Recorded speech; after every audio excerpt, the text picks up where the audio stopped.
Hello, my name is Pam McConnell and I'm here to introduce this short film to tell you about some of the books produced and sold by Southam Heritage Collection. I've lived in Southam most of my life and I've been involved with the Southam Heritage charity for many years. I'm on the committee and I'm mainly involved with the group's finances. The collection contains thousands of artefacts, documents and photographs relating to the history of Southam and the surrounding area. We rent 2 rooms within Tithe Place on Southam's High Street, and you can find us immediately opposite the entrance to the library. We normally present 3 themed exhibitions every year. We also provide a research facility, we present talks, and we get involved in most of the town's community events. We're run entirely by volunteers and we receive no direct funding. So to pay the rent at Tithe Place, we undertake various fundraising initiatives, which includes selling books by local authors and other merchandise. None of our books are priced over £7 and they're available from the museum when we're open or direct from us, and contact details of how to buy them will follow at the end of the film. If you'd like to find out more about Southam or about us or about the work that we do, please visit our website southamheritage.org or have a look at our Facebook page. I'm now going to pass you over to Linda, a fellow committee member, to talk to you about a couple of the books that she has written. Linda? Hello, I'm Linda Doyle. I also work with Pam in the Southam Heritage Collection, and I have a great interest in researching and writing local history. Now, in 1992 was the 350th anniversary of the 1642 Battle of Southam. This was the very first battle in the English Civil Wars, when King Charles and the Parliament had major disagreements. Reedy Cardle, Jack Cardle's wife, wrote a pamphlet. So in August 2013, when Southam decided to have a living history weekend with the Sealed Knot, I decided to do some more research and wrote the book The Battle of Southam 1642. Southam was central to both sides, the King and the Parliament, because of its central position in Warwickshire. So the roads and the soldiers crossed the town very frequently.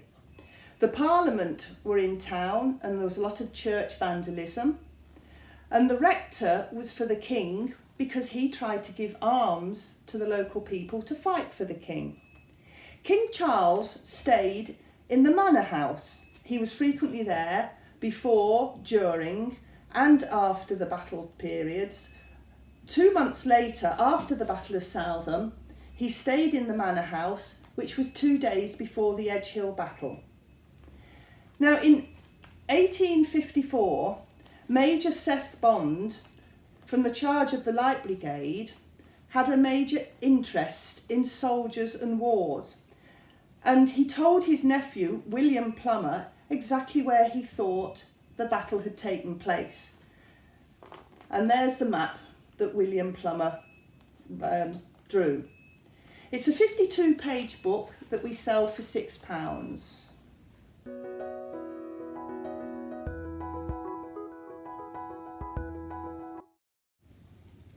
My interest in history also expands to the area where I actually live. In 1975, I moved to a little place just south of Southam called Chapel Ascot. It's a deserted parish with just 2 farms and 2 cottages, and it's one of 5 medieval deserted villages. And the 2 churches, both called St Helens, one at Radbourne and one at Chapel Ascot. Now, documents in 1653 refer to this parish as in great men's hands. So I became very interested to know who were these great men. And it turns out that we have further connections to the Civil Wars because Captain Kingsmill, who died at the Battle of Edgehill, is a local ghost and he owned Chapel Ascot. And we also have the Catesby family, who are associated with the gunpowder plot. And then there's the Spencers, who are Prince William's ancestors actually buried at Chapel Ascot. In fact, while I was working at the farm in St Helens churchyard, we actually dug a skeleton up. And I still wonder just who it was we dug up.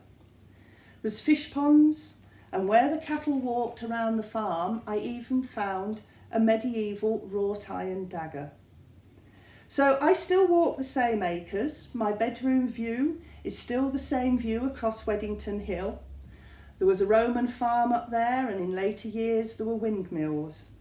And hence I put this book together. It's 52 pages, and we sell this one for £7.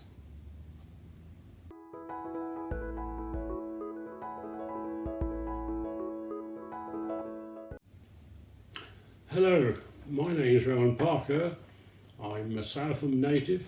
I've lived in Southam all my life, and I was born on the Market Hill on 1929, and my father was a butcher, and I've lived in Southam, as I say, for most of the time, apart from my national service and my early married life. I've been a member of the museum committee for many years, and well, since its inception, and I've been very interested in all the activities we've been taking place. I've been looking just recently at this, re-looking rather, at this wartime Southam book that we have on sale, and it's brought back quite a few poignant memories, especially the ones in the early part of the book that talks of the deaths of the people in Southam that I probably knew, but bearing in mind I was only 10 or 12 at that time, so they're rather distant memories. But of course, the other part of the book, as it goes on, is part of my teenage years, and I can remember lots of things that have happened in this book that are still vivid today as they were at the time it happened, and especially the wartime aircraft crashes we had in Southam, and my father, being a local policeman as well as a butcher, attended many of them. Of course, they were not very happy times, but most of the time, as a teenage boy, I thought that the war was a great big adventure. So I don't really think that sometimes I should treat it so lightly, but boys will be boys, of course. Anyway, I would recommend anyone to have this book. It's called Wartime Southam, and it's on sale for £7 in our museum. Also, I've got another book here that Alan Griffin has produced. It's called Days Gone By, and although it's mostly long before I was born, I'm very interested in some of the pictures that are shown in it. One in particular is about the local ox roasts, which was a very prominent feature of Southam Mops during the pre-war periods and up until just after the war. But the picture of the ox roast taken in 1908 is very interesting because it was done on the Market Hill. But this prompted to me, when later in life I became Mayor of Southam, I instigated, because mayors had to do something in their year, I revived the ox roast, and with the help of Southam Lions I made the ox roast come back to life, and we had 17 years of roasting oxes, and we made lots of money for charities, perhaps many thousands. But of course we had to stop in 1991 when the mad cow disease came into being, so we couldn't carry on with that anymore. But the hog roast still goes on and still commemorates the old ox roast of Southam, and that was one of my little contributions to Southam. But the museum has got lots of history about the ox roasts in various ways, and we also got a complete record of the Lions history which is on view for people if they wish, and that also contains a complete history of the ox roast. So it would be interesting to see if you wanted to come and see that sometime. I don't think I have anything more to say, except that this book is on sale for £6, and you can have it any time you drop in to see it. Thank you for listening to me.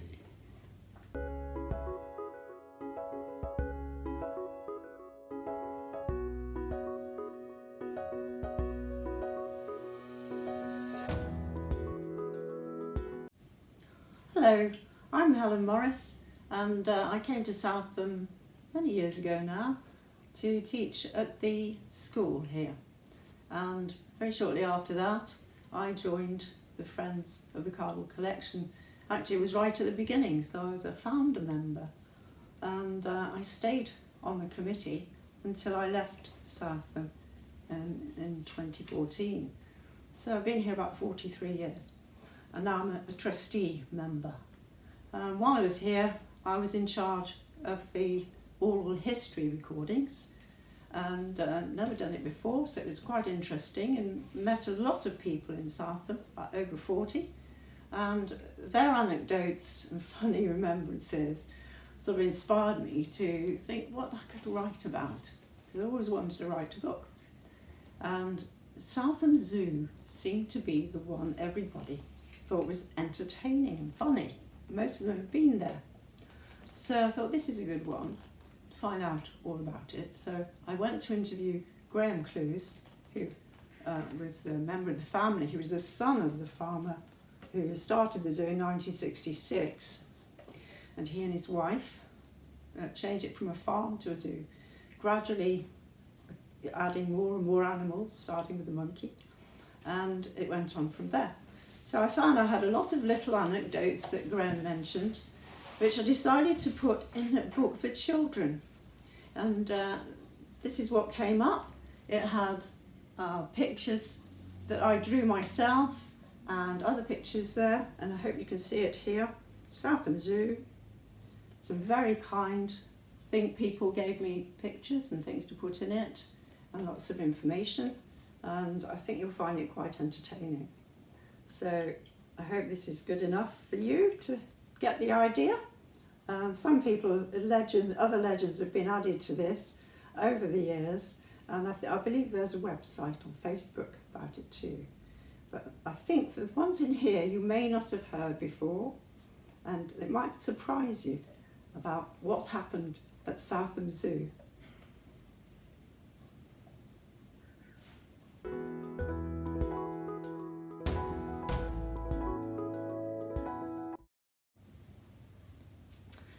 Right, my first book seemed to be fairly popular, so I was asked to do another one, and using the oral history recordings, I looked to see whether there was anything that most people mentioned. About 35 people mentioned food. So I thought, this is an interesting subject people find interesting, mostly sweet shops and things about when they were young, but there were other things too. So I thought I'd write something about food and drink, so I called it Alimentary, some alimentary anecdotes all to do with food and drink. So I hope people will find that interesting. Some are recipes, very old recipes, very new recipes comparatively, and a lot of people have remembered about the shops that used to be in Southam. They've remembered the celebrations that people had in Southam, like at the coronation, and also during World War II, when lots of things were made out of potatoes, and it describes how you make meat out of potatoes, all sorts of strange things. And then there were some land girls who dug up potatoes as well, and there are quite some funny stories there about what happened to them. And in this book there are drawings, but there are other things, things from the internet that I did research on to make it slightly more interesting. So I hope you will enjoy looking at this. And if you see the front, I've managed to find this rather nice picture from the 1940s, I believe, which some of you people may remember wearing that sort of pinafore. And there are lots of people who have little memories about what they used to eat, and even how they used to make sausages, and particularly the one which is the infallible beer, which you could try yourself. And this was written in the 1960s, and it said you can even use a plastic bucket, which was a new thing then. So I hope you enjoy this book, Elementary Anecdotes, and it too is a little alphabet.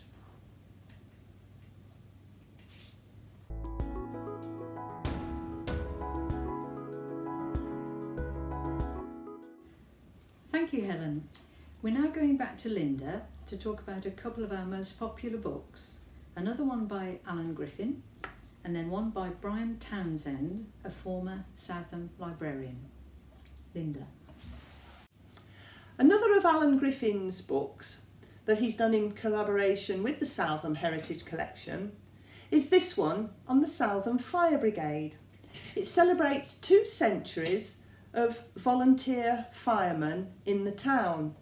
Now, Alan was a retained fireman from Southam in 1962, and he continued to be a full-time fireman for Warwickshire in 1969. The story follows the first fire brigade in Warwickshire from as early as 1812. There's many Southam names within this book, and the sons often followed fathers. There's details of the old fire engines. There's lots of photographs, such as these, which show the whole of the fire brigade throughout the 19th century. And then there's also stories in here from newspaper scrapbooks that a lot of the firemen kept. Now, by 1948, the volunteer fire brigades gave way to the Warwick County Fire Brigade. And in 1951, Southam's old fire station was in such a bad state of repair that in fact they had to build the new one at the top of Coventry Street, and this was the first Warwickshire fire station to be built under the Warwick County Fire Brigade. It's a 32-page booklet that we sell for £5.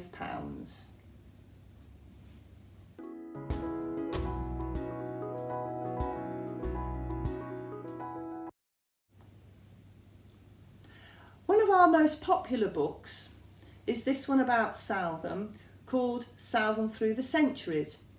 It was written by Brian Townsend, who was Southam's librarian for 27 years. First published as early as 1979, and when he retired in 1991, he was doing his 3rd edition. Well, our edition has been updated, and we produced this in 2016. So if you're new to Southam, it's definitely a must, because it gives you the general background. We have 1,000 years of history that we can reproduce through this, going right the way back to 998 and Leofwine, who was Lady Godiva's father-in-law.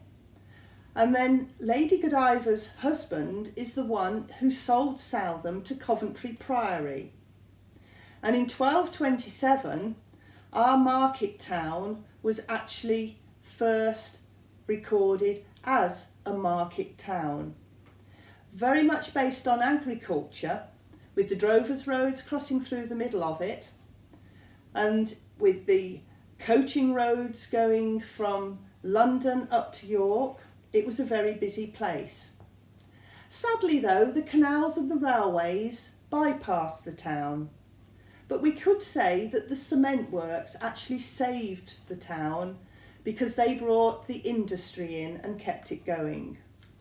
However, some recent Roman finds have actually brought it to light that the town goes even further back. And Tithe Place, where the Southam Heritage Collection has its museum, is actually built on an area of a Roman ditch. So Tithe Place is sat between St James's Church and Roman works.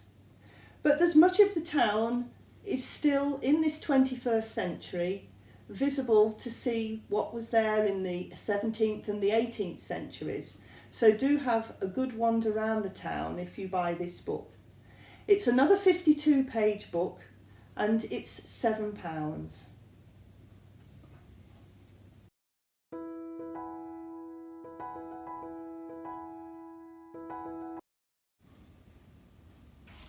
Thank you, Linda.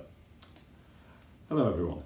My name is Bernard Cadogan and I'm chairman of the Southam Heritage Collection and also one of the trustees, since we are a registered charity here in the UK. As you can imagine, it costs quite a lot of money to keep an organisation like the Heritage Collection going. In fact, it costs over £6,000 a year to cover rent, insurance and other items like that, recurring costs. One of the ways we try to find this money and promote the history of the town is through publications like those that you've been hearing about in this video, together with other items like greetings cards, photos, paintings by local artists, an annual calendar, and in fact our 2021 calendar has just been received from the printers this week and is on sale now. It costs £5 and I'll tell you in a second how you can get access to it. All of the items are normally available through our exhibition room in Tide Place, but unfortunately this is closed at present due to the virus. However, we do have a website, www.southamheritage.org, and you can look at that website and you can see details of all of these items. You'll find the information about their prices there as well. And if you send us an email to southamheritage@hotmail.com, we can arrange delivery of the items to you here in Southam, if that's where you live, or we can arrange postage to places further afield, subject of course to the cost of the postage. You can also follow us on Facebook, and there you will find details of new publications as and when they are produced, and in fact we hope to have another publication available before the end of this year, which will be a collection of some of the Cardle's Corner articles which appear each month in the District Advertiser. I hope you've enjoyed watching this video and will purchase a book or other item, perhaps as a present for yourself or a member of the family or a friend. And finally, I'd like to say thank you to all of our volunteers who have taken part in this video. I think they've been very brave. It's been an interesting experience for everyone. We've learnt a lot. We've still got some more to learn. But we do hope to produce some more videos in the future on some other subjects. And lastly, I'd like to say thank you for watching and taking interest in what we are doing. I hope you'll enjoy our writings. Thank you.